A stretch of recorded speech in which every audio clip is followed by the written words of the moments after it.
भूगोशालात ID प्रकरणी चौकशी न करता अटक केल्याच्या आरोपावरून अधिकारी कर्मचाऱ्यांनी रजा आंदोलन पुकारले होते।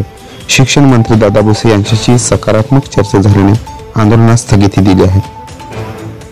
शालार्थ प्रणालीमधून वेतन घेणाऱ्या सर्व कर्मचाऱ्यांचा उल्लेख शालार्थ प्रणालीमध्ये अपलोड करणे शिक्षक कर्मचाऱ्यास बंधनकारक।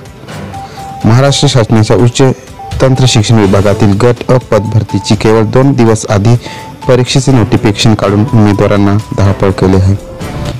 लंगडी, दोरी उड्या, लगोरी यासारखे देशी खेळ शाळेमध्ये अनिवार्य करण्याबाबत लवकरच निर्णय घेण्यात येणार आहे।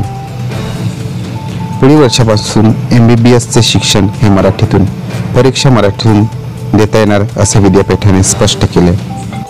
पवित्र पोर्टलवरील मुलाखतीसह दुसऱ्या टप्प्यातील शिक्षक भरतीला अकोला जिल्ह्यात 242 रिक्त पदे प्रसिद्ध केले आणि 49 पदे भरली गेली। 193 जागा रिक्तच राहिल्या। पात्र उमेदवार मिळत नसल्याचे कारण पुढे केले जात आहे। पवित्र पोर्टल शिक्षक भरती पुन्हा एकदा कन्व्हर्टर राऊंडची यादी प्रसिद्ध करण्यात आली आहे।